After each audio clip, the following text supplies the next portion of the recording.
Shalom Jemaat GBI Pelita Emmanuel. Senang sekali saya bisa bertemu kembali dengan Bapak Ibu Saudara sekalian. Saat ini kita harus tetap melekat kepada Tuhan. Dalam kondisi-kondisi masa pandemi ini, dengan melekat kepada Tuhan, kekuatan kita ada dalam Tuhan. Seperti Yosua berkata bahwa aku dan seisi rumahku, kami akan beribadah kepada Tuhan.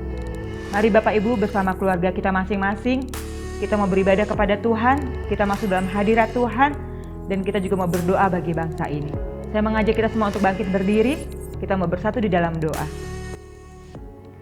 Bapa, terima kasih Tuhan, Engkau Allah yang sungguh baik dan teramat baik, Allah yang tidak pernah meninggalkan kami dalam keadaan apapun Tuhan. Tuhan, kami mau serahkan seluruh keluarga kami, dan hati dan pikiran kami Tuhan, spirit kami yang terus mau mengasihi Tuhan. Biarlah saat ini Tuhan ketika kami beribadah, Engkau melawan setiap kami Bapa. Setiap pujian yang kami naikkan boleh menyenangkan hati Tuhan. Kami juga mau berdoa bagi bangsa ini Tuhan. Engkau melawat bangsa ini ya Bapa. Kami percaya Tuhan pemulihan boleh terjadi atas bangsa ini Tuhan. Engkau memberikan kekuatan dan hikmat bijaksana bagi para pemerintah kami Tuhan. Engkau mensupport Tuhan.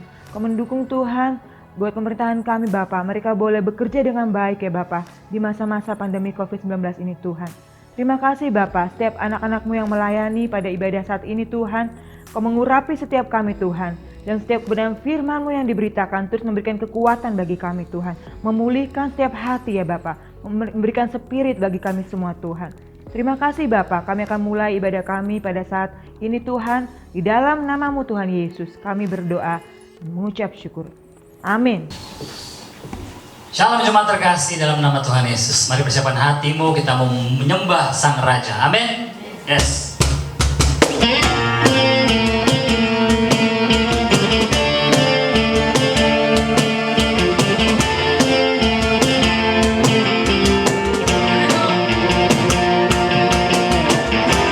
Yesus kau kekuatan di hidupku,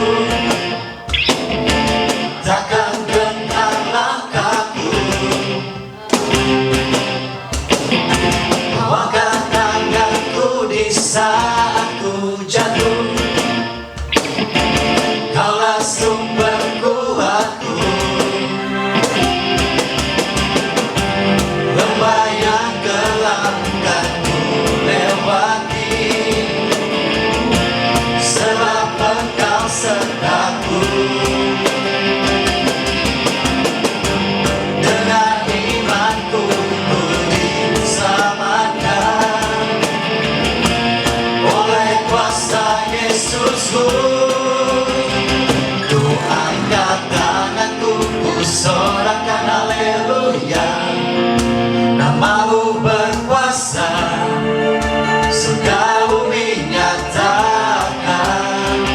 Ku angkat tanganku, nyatakan Kau hebat, Allah yang perkasa, berkuasa selamanya.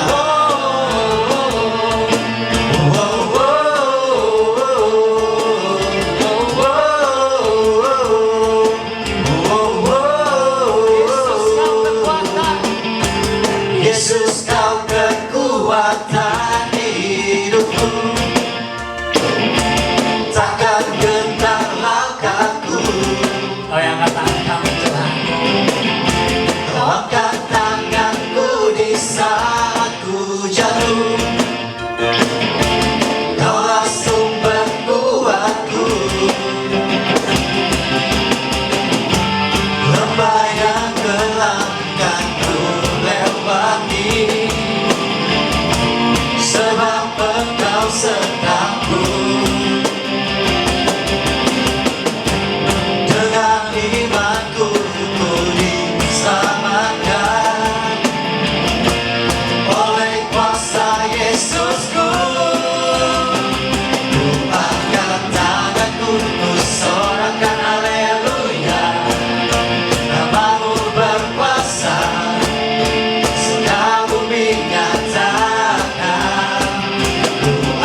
kasih Tuhan atas keadilan-Mu untuk setiap kami. Terima kasih Tuhan.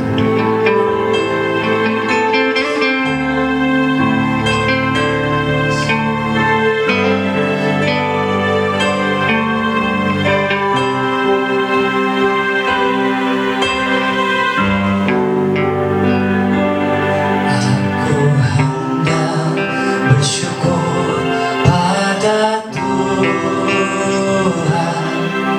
karena keadilan-Nya,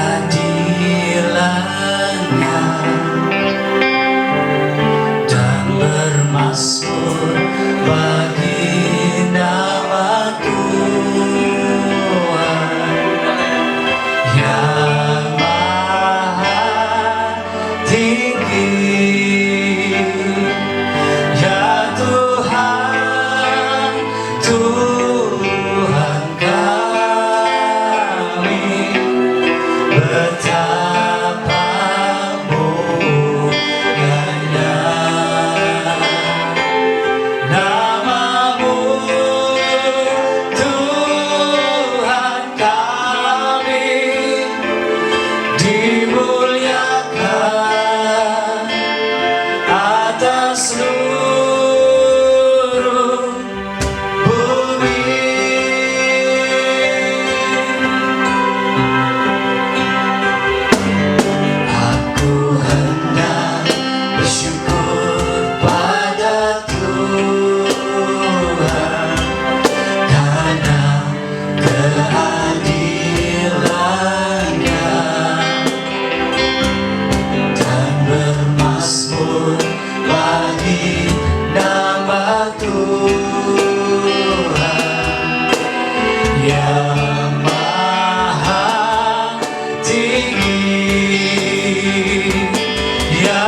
jemaat yang dikasihi Tuhan.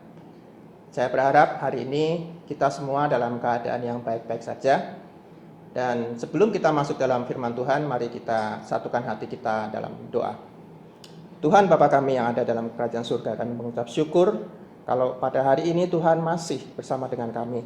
Dan kami percaya bahwa Tuhan akan selalu bersama kami di setiap langkah kehidupan kami. Bapa, kalau sebentar lagi kami akan belajar akan kebenaran firman Tuhan, biarlah Roh Kudus sendiri yang akan menerjemahkannya dalam hati kami, supaya kami bisa mengerti akan kebenaran firman Tuhan, menjadi pewahyuan, menjadi rema dalam hati kami, dan kami bisa melakukan apa yang Tuhan mau kami lakukan. Berkati setiap umat-Mu, dan biarlah kami bisa fokus kepadamu. Terima kasih Bapa, di dalam nama Tuhan Yesus, kami mengucap syukur dan berdoa. Amin. Bapak Ibu sekalian, kondisi saat ini mungkin banyak orang bilang bahwa ini kondisi nggak enak banget, krisis berkepanjangan, ya, kita susah untuk ngapa-ngapain, ya. Ekonomi turun dengan luar biasa jeleknya, ya. Kondisinya kalau kita lihat memang tidak bagus, dan seringkali ini membuat kita bertanya-tanya sama Tuhan, bagaimana saya bisa melewati ini semua?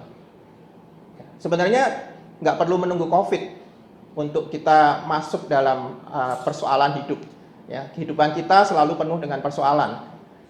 Masalahnya COVID ini hanya mempercepat saja. Ya, pandemi ini hanya mempercepat. Nah, tapi memang banyak anak Tuhan bertanya, saya harus bagaimana?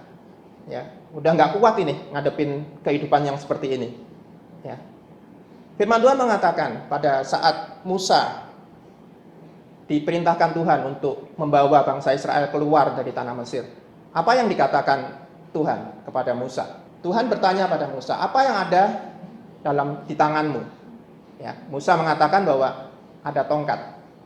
Tuhan menyuruh Musa memakai apa yang ada pada Musa, ya, untuk dia bisa melakukan kehendak Tuhan, untuk dia bisa melalui kehidupannya. Begitu juga dengan kita saat ini. Kalau pada saat ini kita mau menjalani kehidupan kita dengan penuh pergumulan, dengan penuh kesulitan, apa yang kita bisa lakukan? Bagaimana kita bisa melewati itu? Nah, kita bisa melewatinya dengan apa yang ada pada kita, karena Tuhan sudah memperlengkapi kita. Ya. Apa yang ada pada kita? Kita lihat dalam 1 Korintus 13 ayat 13. Di situ dikatakan, demikianlah tinggal ketiga hal ini, yaitu iman, pengharapan, dan kasih. Dan yang paling besar diantaranya ialah kasih. Manusia terdiri dari 3 elemen atau 3 komponen. Ya. Dalam diri manusia, ada yang namanya tubuh, ada yang namanya jiwa, dan ada yang namanya roh. Itu yang ada pada kita. Dan Paulus di sini mengatakan, ada 3 hal yang tinggal di antara kita, di dalam kita, yaitu iman, pengharapan, dan kasih. Nah, ini adalah cerminan dari manusia seutuhnya tadi, yaitu tubuh, jiwa, dan roh. Apa hubungannya? Kalau kita bicara soal iman itu adalah spiritual, spirit, roh. Jadi iman itu adanya dalam roh kita. Pengharapan itu mental atau jiwa. Ya. Ada pikiran, perasaan, kehendak yang akan mendorong munculnya pengharapan dalam diri manusia. Jadi pengharapan itu mental, jiwa. Dan kasih itu adalah tindakan. Artinya kasih itu adalah bagian dari tubuh. Jadi Tuhan memang memperlengkapi kita untuk kita bisa melewati masa sulit ini dengan iman, pengharapan, dan kasih. Hari ini saya akan menjelaskan mengenai perbedaan antara iman dan pengharapan. Saya akan menjelaskan bagaimana hubungan antara iman dan pengharapan. Ya, kalau soal kasih sudah sering dibicarakan. Tapi masalah iman dan pengharapan ini koneksinya seperti apa? Mari kita akan lihat. Efesus 2 ayat 8 mengatakan demikian. Sebab karena kasih karunia kamu diselamatkan oleh iman. Itu bukan hasil usahamu, tetapi pemberian Allah. Jelas di sini bahwa iman itu adalah pemberian Allah. Dan apa yang sudah diberikan oleh Allah, Allah tidak akan mengambilnya. Dan ada tertulis juga bahwa apa yang sudah diberikan oleh Allah, Allah akan melindunginya supaya tidak dicuri oleh iblis. Jadi iman itu akan selalu ada dalam diri kita. Begitu Allah memberikan iman itu kepada kita, itu akan tetap tinggal dalam diri kita. Ya, iman datangnya dari mana? Roma 10 ayat 17 mengatakan, jadi iman timbul dari pendengaran, dan pendengaran oleh firman Kristus. Jadi simple sebenarnya. Kalau kita memiliki iman, kita mau iman kita bertumbuh, kita mau iman kita besar, ya kita dengar firman Tuhan aja, selesai. Jadi iman itu pemberian Allah yang tidak bisa dicuri oleh iblis, ya. Dan kita bisa membesarkan iman kita, menguatkan iman kita melalui pendengaran akan firman Kristus. Pendengaran akan firman Tuhan. Tetapi juga dikatakan dalam Yakobus 2 ayat 17 sampai 19. Dikatakan demikian. Demikian juga halnya dengan iman. Jika iman itu tidak disertai perbuatan, maka iman itu pada hakikatnya adalah mati. Tidak mungkin ada orang berkata, padamu ada iman dan padaku ada perbuatan. Aku akan menjawab dia, tunjukkanlah kepadaku imanmu itu tanpa perbuatan, dan aku akan menunjukkan kepadamu imanku dari perbuatan-perbuatanku. Engkau percaya bahwa hanya ada satu Allah saja, itu baik. Tapi setan-setan pun juga percaya akan hal itu, dan mereka gemetar. Jadi kalau ngomong iman, itu iblis juga punya iman. Kan iman datangnya dari pendengaran akan firman Allah. Iblis mendengar firman Allah juga. Artinya iblis juga punya iman. Tetapi dikatakan di sini iman yang tanpa disertai perbuatan pada hakikatnya adalah mati. Jadi percuma kita punya iman, tapi kita tidak melakukan perbuatan-perbuatan yang sesuai dengan iman kita. Ya, iblis percaya bahwa Tuhan Allah itu ya adalah Tuhan yang patut disembah, tapi iblis tidak melakukannya. Ya, iblis beriman bahwa Tuhan itu penguasa semuanya, tapi dia tidak mau tunduk. Jadi iman tanpa perbuatan mati. Iblis juga tidak bermasalah dengan iman kita sebenarnya. Ya, iman kita mau besar mau kecil buat iblis tidak ada masalah. Selama apa? Selama kita tidak melakukan apa-apa. Cuman beriman aja tanpa melakukan, tidak masalah buat iblis. Ya. Jadi iblis akan membuat kita bukan kehilangan iman kita, tetapi iblis akan membuat kita, ya dia akan berusaha membuat kita untuk kita kehilangan tindakan kita, untuk kita tidak melakukan suatu tindakan apapun juga. Nah, kita bisa bertindak karena apa? Karena ada dorongan yang membuat kita bertindak. Dorongan itu apa? Nah, dorongan ini adalah pengharapan. Selama kita memiliki pengharapan, kita akan bergerak, kita akan bertindak. Tetapi selama kita tidak mempunyai pengharapan, pada saat kita nggak punya pengharapan, ya orang bilang hopeless, tanpa pengharapan, maka kita tidak akan bertindak sama sekali. Ya, orang patah hati misalnya, karena dia kecewa, patah hati, ya pacarnya atau gebetannya di ini orang lain, ya kan? Terus dia kecewa, patah hati, hilang pengharapan.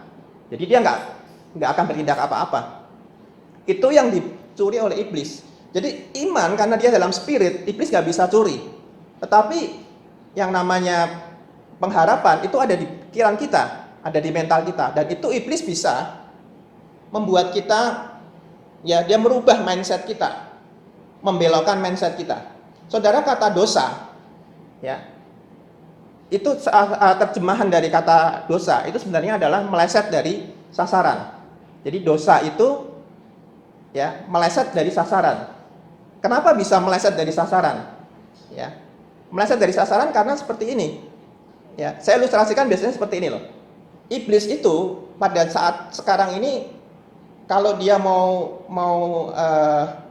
menggoda kita atau dia mau membawa kita ke dalam pengaruhnya, ya itu bukan modelnya kayak nakut-nakutin. Kalau dulu mungkin kita bilang ada apa sih, si manis jembatan Ancol gitu kan ya, suster ngesot atau apa. Jadi iblis digambarkan dalam wujud yang menakutkan. Tapi sekarang enggak. Ya, justru iblis itu dia berjalan ya bersama dengan kita, beriringan. Dengan dia membisikkan. Kalau saudara lihat pada waktu peristiwa Taman Eden, di mana iblis mendekati Hawa. Ya, iblis mendekati Adam dan Hawa. Ya, dia membisikkan kata-kata yang dia membelokkan firman Tuhan sebenarnya. Ya, supaya apa? Supaya meleset tadi. Nah, itu yang terjadi saat ini. Jadi iblis tidak peduli dengan atau tidak ada masalah dengan iman saudara. Yang dia lakukan adalah dia membelokkan pikiran saudara, mindset saudara, supaya saudara nggak punya pengharapan, supaya saudara tidak melakukan kasih yang Tuhan suruh saudara lakukan. Kita akan belajar, saudara, dari satu kisah. Yohanes 5 ayat 1 sampai 9, sorry. Di situ dikatakan begini. Sesudah itu ada hari raya orang Yahudi dan Yesus berangkat ke Yerusalem. Di Yerusalem, dekat pintu gerbang domba, ada sebuah kolam yang dalam bahasa Ibrani disebut Bethesda. Ada 5 serambinya. Di serambi-serambi itu berbaring sejumlah orang sakit, yaitu orang buta, orang timpang, dan orang lumpuh yang menantikan goncangan air kolam itu. Sebab sewaktu-waktu turun malaikat Tuhan ke kolam itu dan menggoncangkan air itu. Barang siapa yang terdahulu masuk ke dalamnya sesudah goncangan air itu akan menjadi sembuh, apapun juga penyakitnya. Di situ ada seorang yang sudah 38 tahun lamanya sakit. Ketika Yesus melihat orang itu berbaring di situ, dan karena ia tahu bahwa ia telah lama dalam keadaan itu, berkatalah ia kepadanya, "Maukah engkau sembuh?" Jawab orang sakit itu kepadanya, "Tuhan, tidak ada orang yang menurunkan aku ke dalam kolam itu apabila airnya mulai goncang. Sementara aku menuju kolam itu, orang lain sudah turun mendahului aku." Kata Yesus kepadanya, "Bangunlah, angkatlah tilammu, dan berjalanlah." Dan pada saat itu juga sembuhlah orang itu, lalu ia mengangkat tilamnya dan berjalan. Tapi hari itu hari Sabat. Jadi kalau kita lihat, saudara, dalam cerita ini mengatakan begini, ya, di ayat 3 dikatakan, dan di serambi-serambi itu berbaring sejumlah besar orang sakit, orang buta, orang timpang, dan orang lumpuh yang menantikan goncangan air kolam itu. Sebab sewaktu-waktu turun malaikat Tuhan ke kolam itu dan menggoncangkan air itu. Barang siapa yang terdahulu masuk ke dalamnya sesudah goncangan air itu menjadi sembuh, apapun penyakitnya. Jadi ada sebuah kolam, ya, di mana di kolam itu malaikat Tuhan akan turun, ya, sewaktu-waktu, nggak tentu waktunya. Pada saat malaikat turun, dia menggoncangkan air itu, maka orang yang pertama kali masuk ke dalam kolam itu akan menjadi sembuh. Nah, di sini kita lihat paling tidak ada tiga jenis orang yang ada di sana, ya, yang menantikan goncangan air itu. Yang pertama adalah orang-orang buta, artinya mereka tidak bisa melihat. Yang kedua, orang timpang, artinya mereka sulit berjalan, tetapi mereka masih bisa berjalan. Dan yang ketiga adalah orang lumpuh. Orang lumpuh tidak bisa bergerak sama sekali. Menurut saudara, dari tiga jenis orang ini, mana yang paling punya peluang untuk bisa masuk ke dalam kolam itu pertama kali? Mungkin ada yang bilang orang buta. Kenapa? Karena dia bisa lari dengan cepat. Ya, tapi kan dia buta. Dia nggak tahu dia larinya kemana. Gitu. Ya, meskipun dia larinya cepat, tapi kalau arahnya salah, ya dia nggak bisa jadi yang pertama. Yang kedua, ada yang bilang juga orang timpang. Karena orang timpang dia bisa melihat, ya kan? Dia bisa tahu arahnya, ya. Dia bisa berjalan nggak bisa, meskipun agak sulit, tapi dia bisa berjalan. Yang penting kalau orang timpang ini mereka bisa menahan untuk bersuara, ya kan? Nggak ngomong, itu airnya gocang, ayo masuk. Nah, selama mereka bisa menahan itu, maka mereka punya kesempatan yang besar untuk mereka bisa pertama kali masuk ke dalam kolam. Ya, tapi kalau begitu mereka mulai ribut mengeluarkan suara, maka orang buta akan lari dan mungkin salah satunya akan jadi yang pertama kali dari orang buta itu. Ya, jadi dua kelompok ini memang punya kesempatan. Sedangkan kalau kita lihat orang lumpuh, dia nggak akan punya kesempatan sama sekali. Bergerak nggak bisa. Bagaimana dia bisa masuk ke dalam kolam itu? Ya, bergerak aja nggak bisa. Nah, Dan di situ, di kolam Bethesda itu ada seseorang ya yang sudah 38 tahun lamanya sakit. Sakitnya dia apa? Lumpuh. Jadi orang ini lumpuh sudah 38 tahun. Dia ada di tepi kolam Bethesda. Pertanyaan saya gini, kalau dia selama 38 tahun di sana, kira-kira dia punya iman nggak sama Tuhan? Dia punya iman nggak bahwa Tuhan itu bisa memberikan kesembuhan? Pasti jawabannya punya. Dia melihat kok orang-orang disembuhkan. Orang-orang yang masuk, tentu dalam 38 tahun itu sudah banyak dia melihat orang-orang masuk ke dalam kolam dan disembuhkan. Masalahnya adalah dia hanya melihat orang-orang disembuhkan. Tapi itu cukup buat spirit dia, buat roh dia untuk mempunyai iman kepada Tuhan. Jadi orang ini imannya luar biasa. Ya kan? Kalau dia nggak punya iman, dia nggak akan balik lagi ke kolam itu selama 38 tahun. Saya rasa nggak mungkin dia 38 tahun itu dia di 24 jam dia di tepi kolam itu. Mungkin dia datang pagi, kemudian dia diangkat oleh teman-temannya mungkin, ya kan? Kemudian sore atau malam teman-temannya bawa dia kembali ke rumah. Artinya 38 tahun dia melihat karya Tuhan yang luar biasa. Pasti imannya besar. Tapi masalahnya dia nggak bisa bergerak. Sehingga kalau saya ada di posisi dia, saya bisa merasakan bahwa saya tidak akan punya pengharapan lagi. Iya, saya percaya bahwa ada kesembuhan daripada Tuhan.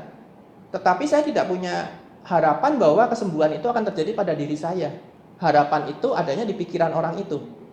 Betul ya? Dengan dia melihat fenomena yang ada. Nah, ini kita bisa lihat dari ayat 6 pada saat Tuhan melihat orang itu, kemudian Tuhan bertanya kepada orang itu. Ya kan? Ketika Yesus melihat orang itu berbaring di situ, dan karena ia tahu bahwa ia telah lama dalam keadaan itu, berkatalah ia kepadanya. Ditanya sama Tuhan, maukah engkau sembuh? Kalau saudara ada dalam posisi orang tersebut, ya, Yesus datang pada saudara. Kemudian saudara punya penyakit, kemudian Tuhan tanya gitu. Maukah engkau sembuh? Apa jawaban Anda? Apa jawaban saudara? Pasti mau. Iya kan? Ini kan satu pertanyaan ya atau tidak aja. Satu pertanyaan yang mudah sekali gitu loh. Ya, mungkin kalau agak dilebih-lebihkan ya kita menjawab, kenapa mesti nanya Tuhan? Ya jelas saya mau gitu. Tapi jawabannya pasti antara ya atau tidak gitu. Dan 100% kita akan menjawab iya mau. Betul nggak? Kalau ditanya mau sembuh nggak? Ya mau gitu. Tapi sudah lihat, karena orang ini pengharapannya sudah sangat kecil, bahkan mungkin dia sudah putus pengharapan, responnya dia jadi berbeda. Jawaban dia jadi lain. Ya, di ayat 7 kita lihat apa jawaban orang itu. Ya, jawab orang sakit itu kepadanya, Tuhan, tidak ada orang yang menurunkan aku ke dalam kolam itu apabila airnya mulai goncang. Ada sesuatu yang salah nggak, saudara? Ya, ditanya, kamu mau sembuh nggak?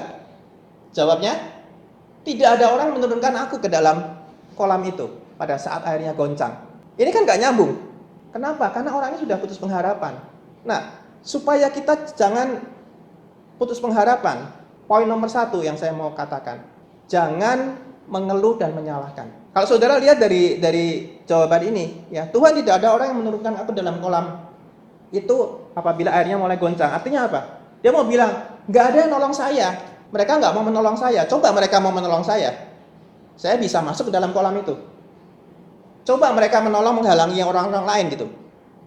Ya kan? Saya bisa masuk ke dalam kolam itu dan saya bisa sembuh. Ya. Jadi yang pertama, jangan kita mengeluh atau menyalahkan. Ya, dia nambahin lagi. Ya, setelah dia bilang nggak ada orang yang menurunkan dia katakan lagi, sementara aku menuju kolam itu, orang lain sudah turun mendahului aku. Ini nggak adil gitu. Ya, kadang-kala kita bilang kan, ya saya sering mendengar orang bilang hidup ini nggak adil ya. Ya emang nggak adil gitu. Tapi nggak perlu kita menyalahkan hidup yang tidak adil ini. Nggak perlu kita mengeluh. Kok hidup itu nggak adil gitu. Karena apa? Kalau begitu saudara mengeluh dan menyalahkan, itu nggak ada gunanya. Keluhan kita, komplain kita, kita menyalahkan orang lain, apa ada gunanya? Tidak akan ada gunanya. Justru akan membuat kita lebih terpuruk, akan membuat kita lebih nggak punya harapan. Karena kita menyesali kondisi kita sekarang, kita menyesali orang lain. Bahkan pada level tertentu, ada orang sih sampai menyalahkan Tuhan kan? Tuhan nggak adil, Tuhan nggak mau tolong dan sebagainya gitu. Ayo kita menghadapi kesulitan hidup, kita menghadapi tantangan hidup, kita menghadapi masalah hidup. Nggak usah nyalahin orang lain, ya. Nggak usah komplain, nggak usah mengeluh sama Tuhan. Bersyukur aja. Ya, nanti saya akan bicara soal bersyukur. Ya. Jadi itu poin yang pertama. Ayat 8 dikatakan begini. Kata Yesus kepadanya, bangunlah, angkatlah tilammu dan berjalanlah. Jadi yang Tuhan lakukan apa? Dia mengabaikan semua keluhan, semua komplain orang itu diabaikan sama Tuhan. Ya. Karena apa? Karena Tuhan mau orang itu fokus sama Tuhan aja. Jangan fokus pada masalah. Jangan fokus pada tantangan. Jangan fokus pada persoalan. Tapi fokuslah sama Tuhan. Itu yang Tuhan mau. Ya. Kalau kita fokus sama Tuhan, ini kita bisa mendapatkan poin yang kedua, yaitu apa? Tingkatkan imanmu. Itu yang Tuhan mau bilang. Ya, nggak perlu komplain, nggak perlu mengeluh, nggak perlu menyalahkan orang lain. Tingkatkan saja imanmu. Ingat tadi, ya, iman timbul dari pendengaran akan firman Tuhan. Jadi kita butuh waktu bersama-sama dengan Tuhan. Kalau susah gimana? Kalau saya tipsnya sederhana aja sih. Kalau saudara susah konsentrasi sama Tuhan, coba kita ingat-ingat lagi waktu-waktu yang baik kita dengan Tuhan. Waktu-waktu di mana Tuhan menolong kita. Pada saat kita mengalami masalah, Tuhan menolong kita. Waktu-waktu di mana Tuhan memberikan berkat kepada kita. Bahkan kalau mungkin mau sederhana, gampang. Saudara bisa lihat sekeliling saudara apa yang saudara miliki. Itu kan juga berkat Tuhan. Banyak orang tidak memiliki apa yang kita miliki. Kita harus bersyukur untuk itu. Begitu kita bisa bersyukur, maka kita akan dengan mudah masuk ke dalam Jesus time tadi. Ibrani 12 ayat 2a mengatakan begini. Marilah kita melakukannya dengan mata yang tertuju kepada Yesus yang memimpin kita dalam iman dan yang membawa iman kita kepada kesempurnaan. Ini dikatakan apa? Kita melakukannya dengan mata yang tertuju kepada Tuhan. Karena Tuhan itu yang memimpin kita. Kalau dalam terjemahan bahasa Inggris dikatakan Tuhan itu adalah pengarang iman kita. Yang membuat iman kita itu Tuhan. Jadi kita harus melakukannya ya dengan melihat Tuhan, karena Tuhan yang bikin iman itu, ya. Dan yang menyempurnakan iman kita. Makanya tadi dibilang, iman itu datangnya dari pendengaran akan firman Tuhan. Semakin banyak kita mendengar firman Tuhan, semakin banyak kita punya waktu dengan Tuhan, semakin banyak kita mengenal Tuhan, maka iman kita otomatis akan semakin besar. As simple as that. Sesederhana itu. Tapi kalau kita nggak pernah mau punya waktu dengan Tuhan, ya jangan berharap iman kita akan jadi besar. Iman kita akan meningkat. Ubah fokusnya. Jangan ya tadi dikatakan ya memandang pada Yesus. Dalam bahasa Inggrisnya dikatakan focus to Jesus. Ya ubah fokusnya kepada Tuhan. Kita itu seringkali berdoa bicara sama Tuhan, kita selalu mengeluh, sering mengeluh ya. Ingat poin nomor 1 tadi kan? Ya, secara nggak sadar mungkin kita mengeluh gitu. Tuhan ini kok masalah besar banget sih. Saya sudah nggak kuat nih. Masalahnya luar biasa nih buat saya. Iya kan? Itu kan artinya kita sebenarnya mengeluh gitu. Ya, kalau saya bilang ini loh, jangan bilang sama Tuhan seberapa besar masalahmu, tetapi kamu harus bilang pada masalahmu seberapa besar Tuhanmu. Tuhan kita itu lebih besar dari masalah kita. Ya, semua masalah kita bisa diatasi oleh Tuhan. Percaya itu. Ya. Dan jangan kita menggunakan energi kita untuk khawatir, tapi gunakan itu untuk percaya. Energi kalau kita gunakan untuk khawatir, ya itu akan membuang-buang energi kita saja, nggak ada hasilnya. Tapi gunakan energimu untuk percaya. Kolose 2 ayat 7 mengatakan begini, Hendaklah kamu berakar di dalam Dia dan dibangun di atas Dia. Hendaklah kamu bertambah teguh dalam iman yang telah diajarkan kepadamu, dan hendaklah hatimu melimpah dengan ucapan syukur. Jadi salah satu cara untuk meningkatkan level iman kita adalah dengan bersyukur. Itu akan meningkatkan level iman kita. Dan otomatis kalau level iman kita meningkat, pengharapan kita bisa meningkat. Apa yang Yesus katakan itu seringkali bukan suatu hal yang baru. Sebenarnya Yesus katakan atau Dia perintahkan buat kita itu adalah untuk menguji kita. Contohnya pada saat Tuhan Yesus menyuruh Petrus yang sudah semalam-malaman dia mencari ikan, nggak dapat gitu kan. Tuhan bilang apa? Tebarkan jalamu ke sebelah kanan dari perahumu. Menebarkan jala itu kan sudah Petrus lakukan semalaman gitu. Dan tidak ada hasilnya. Harusnya Petrus bisa menjawab, Tuhan nggak ada ide yang lebih baik daripada saya harus menebarkan jala ini yang saya sudah lakukan semalaman. Tetapi yang Petrus lakukan apa? Dia taat. Dia tebarkan jala itu sebelah kanan. Ya, meskipun awalnya dia sempat nanya gitu, atau sempat sedikit komplain lah. Ya, dia sempat bilang, Tuhan, kita sudah semalam-malaman gitu. Tetapi, ini yang bagus dari Petrus. Dia katakan, tetapi karena engkau menyuruhnya, maka aku akan lakukan. Ketaatan yang Tuhan cari dari kita. Saudara-saudara lihat dalam 1 Korintus 10 ayat 13. Dikatakan demikian. Pencobaan-pencobaan yang kamu alami ialah pencobaan-pencobaan biasa yang tidak melebihi kekuatan manusia. Sebab Allah setia, dan karena itu Ia tidak akan memberikan kamu dicobai melampaui kekuatanmu. Pada waktu kamu dicobai, Ia akan memberikan kepadamu jalan keluar, sehingga kamu dapat menanggungnya. Seringkali kita nggak sadar akan kekuatan kita. Tuhan yang lebih tahu kekuatan kita. Tuhan mengatakan pencobaan-pencobaan. Dalam bahasa aslinya, ini bukan pencobaan, tetapi ini ujian. Ya, agak beda, nanti saya akan cerita. Apa bedanya pencobaan sama ujian. Tetapi yang Tuhan katakan adalah, ujian yang kamu alamin ini tidak akan melebihi kekuatanmu. Kalau saudara masih belajar, pada waktu saudara belajar di sekolah, saudara diberikan ujian. Tentu saja yang diujikan itu adalah sesuatu yang saudara pernah pelajari. Tidak mungkin seorang guru atau seorang dosen memberikan ujian yang peserta didiknya, muridnya tidak pernah belajar. Artinya apa? Bahwa pada saat memberikan ujian itu, tes itu, ya, guru ini yakin bahwa muridnya punya kemampuan untuk mengerjakan.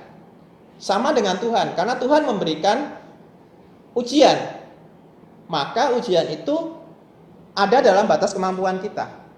Cuman seringkali kita bilang, saya enggak ini. Karena apa? Karena kita enggak tahu kekuatan kita sebenarnya.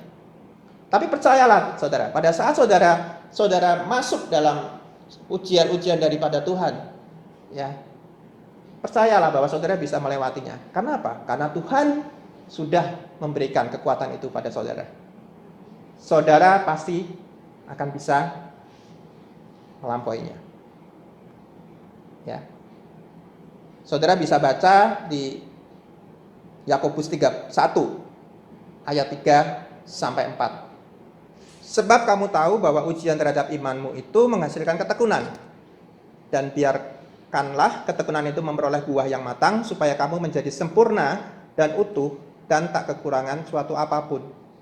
Jadi gini, Tuhan memberikan ujian kepada kita, ya, supaya kita menjadi tekun.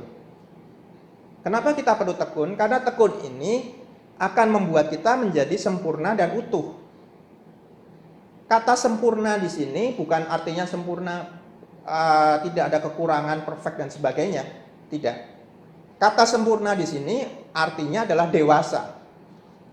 Ya, seseorang yang bisa menghadapi masalah, yang bisa mengatasi masalah pasti orang dewasa. Makanya Tuhan memberikan ujian-ujian itu supaya kita menjadi semakin dewasa. Dengan kita semakin dewasa, kita akan bisa menghadapi, kita akan bisa menyelesaikan masalah-masalah yang kita hadapi. Jadi jangan bilang Tuhan itu jahat dengan memberikan kita ujian-ujian seperti ini yang berat banget kayak gini gitu. Justru dengan ujian itu ya, membuat kita semakin dewasa, naik level, sehingga pada saat kita menjalani kehidupan kita bisa menjalani kehidupan kita dengan baik. Yang penting kita coba lagi dan coba lagi. Di situ dikatakan bahwa ujian terhadap imanmu itu menghasilkan ketekunan. Jadi ini yang Tuhan mau, kita tekun. Yang namanya tekun itu apa?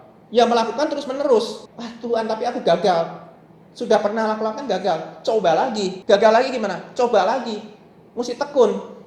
Yang namanya ujian juga kan ada ujian mengulang gitu. Ya kan? Kesempatan ujian itu kan nggak cuma sekali. Kadang ada ujian yang ini gagal di ujian ini, kita bisa mengulang lagi ujiannya. Lakukan lagi sampai kita bisa lulus ujian itu.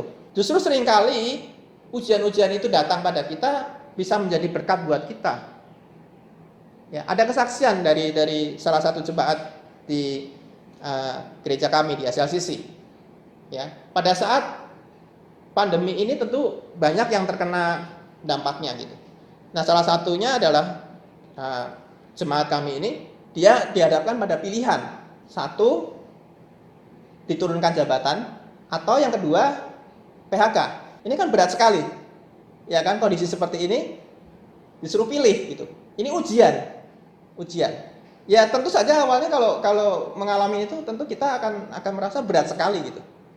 Ya tapi nggak mau kita harus jalanin kan. Akhirnya ya oke, turun jabatan gitu. Turun jabatan artinya gaji juga akan turun, pendapatan akan turun gitu. Ya memang di satu sisi mereka melihat bahwa ini satu ujian yang cukup berat gitu. Tetapi di sisi lain ya si istri ini menyaksikan bahwa justru pada saat peristiwa itu terjadi, suaminya jadi lebih dekat sama Tuhan. Kemudian mereka coba cari-cari apa sih yang bisa mereka lakukan gitu. Akhirnya mereka mendapatkan satu usaha untuk ya jual beli barang yang itu ternyata cukup baik. Jadi karena mereka tidak hilang pengharapan pada saat mereka terkena masalah, mereka menghadapi persoalan, mereka nggak hilang harapan. Mereka jadi tekun melakukan, meningkatkan imannya, ya, punya waktu lebih banyak dengan Tuhan, bisa punya waktu lebih banyak dengan Tuhan, ya. Jadi apapun juga yang terjadi, saudara, ya, pasti ada sesuatu yang baik dari apapun yang kita alami. Makanya Firman Tuhan mengatakan apa? Bersukacitalah dalam segala hal. Rejoice in everything. Bersukacita dalam segala hal, bukan bersukacita atas segala hal. Ini yang berbeda nih. Ya, kalau kita bilang bersukacita atas segala hal, ya kita kena perkara yang buruk pun kita bilang kita bersukacita gitu. Misalnya tadi kan turun jabatan gitu.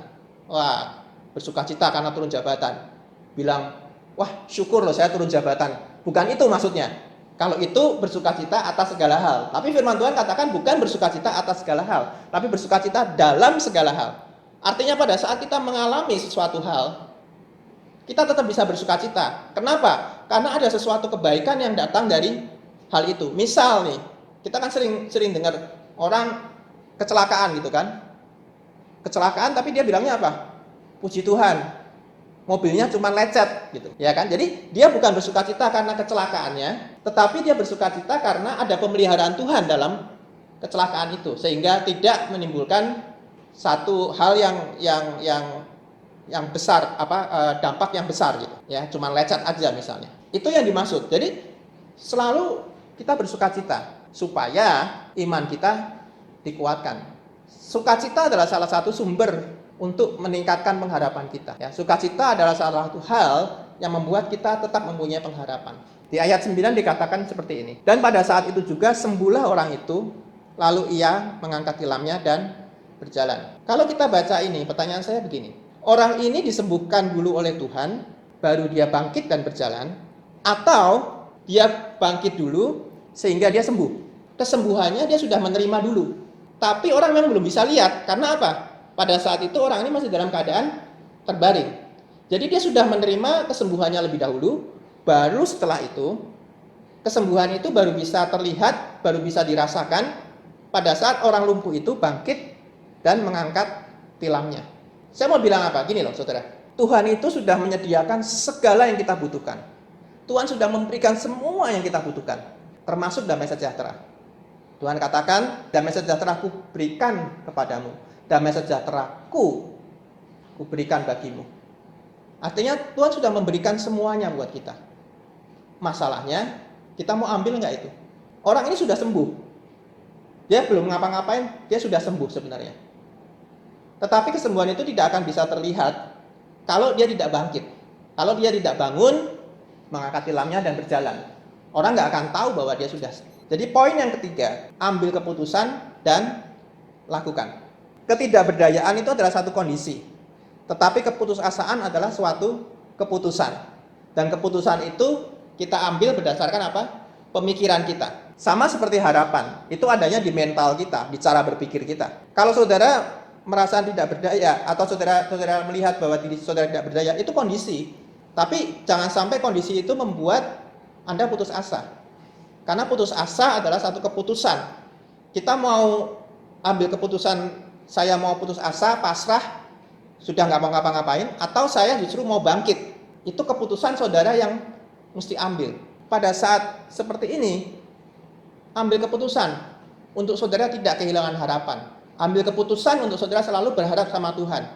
Karena kita percaya Tuhan sudah memberikan semua apa yang kita butuhkan. Ingat ya, apa yang kita butuhkan, bukan apa yang kita inginkan. Karena seringkali kita nggak tahu apa yang sebenarnya kita butuhkan. Gitu. Keinginan kita mungkin bukan kebutuhan kita. Ya, tapi ambil keputusan dan lakukan. Lakukan terus. Meskipun mungkin kita gagal, mungkin kita mengalami masalah, maju terus. Lakukan terus. Tetap setia. Amsal 24 ayat 16 dikatakan, sebab 7 kali orang benar jatuh, namun ia bangun kembali. Tetapi orang fasik akan roboh dalam bencana. Orang Kristen bisa jatuh nggak? Bisa. Tapi Tuhan sudah memberikan potensi kepada kita. Pada saat kita jatuh, kita akan bangun kembali. Pada saat kita jatuh, kita akan bangun kembali. Bahkan firman Tuhan menjamin, ya, orang benar itu apabila jatuh tidak akan sampai tergeletak. Artinya bahwa Tuhan masih beserta dengan dia. Ya, dan Tuhan memberikan potensi kepada dia untuk bisa bangun kembali. Ya, ambil keputusan untuk melakukan dalam ketepatan dan ketaatan. Ya, melakukan dalam ketaatan dan ketepatan artinya kita melakukan perintah Tuhan, arahan Tuhan, kehendak Tuhan, ketetapan Tuhan sampai tuntas. Ya, jangan tengah jalan gagal lagi, berhenti. Itu namanya nggak taat. Tapi lakukan juga dengan cara yang benar, bukan dengan cara kita sendiri, mau-maunya kita sendiri. Ya. Jadi 3 hal itu, saudara. Yang pertama, nggak perlu mengeluh, nggak perlu menyalahkan orang lain. Yang kedua, tingkatkan imanmu dengan Jesus time. Ya, yang ketiga, ambil keputusan dan lakukan. Ya, bergerak, jangan diam aja. Karena tadi dikatakan iman tanpa pengharapan adalah hakikatnya adalah mati gitu. Ya, dan Tuhan itu seringkali memberikan kepada kita bukan apa yang kita minta, tapi Tuhan memberikan kesempatan kepada kita untuk kita mendapatkan apa yang kita butuhkan. Ya, saya mau tutup dengan satu kesaksian. Ya, ada seorang yang saya kenal, ya, satu keluarga. Mereka pada satu kali mereka berdoa, satu keluarga ini berdoa kepada Tuhan. Ya, mereka berdoa begini, Tuhan, kami bisa lebih dekat sama Tuhan. Kami lebih beriman sama Tuhan. Sederhana ya saudara ya. Cuman minta supaya ditambahkan level imannya. Supaya lebih beriman sama Tuhan, lebih percaya sama Tuhan. Kalau misalnya nih, kita berandai-andai. Misalnya saudara jadi Tuhan. Kira-kira kalau ada orang yang berdoa seperti ini, satu keluarga yang berdoa seperti itu. Minta supaya iman mereka ditambahkan. Apa yang saudara akan lakukan atau berikan buat mereka? Kalau misalnya saudara sebagai Tuhan. Ya, sebagai Tuhan dengan pikiran manusia. Pasti kita akan berpikir, ya udah kalau gitu supaya imannya jadi bertambah, kasih deh mobil baru deh. Gitu kan? Kasih rumah baru deh. Kasih iPad baru deh. Dan sebagainya gitu. Seperti itu kan? Saudara tahu nggak apa yang diterima oleh keluarga ini? Apa jawaban Tuhan terhadap doa dari keluarga ini? Yang dijadikan Tuhan adalah gini. Begitu mereka berdoa, tidak lama setelah itu si istrinya, ya ibu, istri dari keluarga ini, sang istri mendapat sakit. Sakitnya juga bukan sakit yang pilek atau apa, enggak, saudara. Sakitnya kanker lidah. Saudara bisa bayangkan. Ya, mereka berdoa minta supaya ditambahkan imannya, supaya imannya naik, tapi yang dapat malah bukan mobil baru, bukan rumah baru, bukan jabatan baru, bukan berkat-berkat yang ini, tapi malah kanker lidah. Bahkan sampai ada satu saat di mana lidahnya harus dipotong. Karena penyakit kanker ini sudah luar biasa di lidahnya si istri ini. Tapi puji Tuhan nggak jadi dipotong akhirnya. Ya, tapi mereka mengalami itu, masa-masa sulit. Kanker lidah orang nggak bisa makan. Dan baunya luar biasa. Padahal mereka minta supaya iman mereka ditambahkan. Kok dikasihnya seperti ini? Tapi keluarga ini tetap terus bertekun. Ya. Jadi mereka tetap pada doa mereka. Mereka tetap minta supaya iman mereka ditambahkan. Dan mereka minta kesembuhan. Saya persingkat ceritanya, akhirnya setahun ya mereka tidak putus pengharapan. Ya mereka terus berdoa tapi juga terus mencari dokter-dokter yang bisa untuk mengobati. Ya, mereka lakukan itu selama setahun lebih. Dan yang terjadi saudara setelah setahun lebih, istri ini sembuh total. Lidahnya nggak jadi dipotong dan sembuh total. Dan ini adalah sebenarnya jawaban dari doa mereka. Dengan melalui proses 1 tahun itu, ya, mereka mengalami hal-hal turun sekali. Tapi akhirnya mereka mendapatkan breakthrough, mendapatkan terobosan, mendapatkan kesembuhan dari Tuhan. Maka itu membuat mereka bersyukurnya luar biasa. Mereka mendapatkan satu pengalaman yang luar biasa dengan Tuhan. Akibatnya apa? Imannya bertambah. Sangat tinggi. Ya, jadi maksud saya gini, kita nggak perlu ngeluh lah. Ya tadi saya bilang kita nggak perlu mengeluh, kita nggak perlu menyalahkan orang lain, kita nggak perlu komplain. Ya, cukup terus setia sama Tuhan. Lakukan apa yang jadi bagian kita. Maka kita bisa melewati ini dengan baik. Karena janji Tuhan, apapun yang Tuhan ujikan kepada kita, itu tidak akan melebihi kekuatan kita. Tuhan sudah berikan itu, Tuhan sudah siapkan itu. Tinggal kita mau nggak jalanin. Ya. Sekali lagi, iman itu adalah spiritual. Pada saat Allah memberikan iman itu kepada kita, maka itu akan terus tinggal dalam spirit kita. Dan firman Tuhan katakan, imanmu yang sekecil biji sesawi saja itu bisa untuk memindahkan gunung. Jadi cukup iman yang diberikan oleh Tuhan. Sudah cukup. Karena itu dalam spirit. Kalau kita mau memperbesar iman kita, dan memang itu kita harus lakukan. Lakukan dengan apa? Kita banyak mendengarkan Tuhan. Kita banyak mendengar firman Tuhan. Ya, kita banyak Jesus time, waktu bersama Tuhan. Otomatis imanmu akan naik. Tapi kita harus seimbangkan dengan pengharapan kita. Percuma kita punya iman yang sebesar gunung, tapi kita tidak punya pengharapan. Mati. Karena pengharapan adalah menantikan sesuatu dengan penuh kepercayaan, kegembiraan, dan sukacita. Pengharapan akan membuat kita bertahan.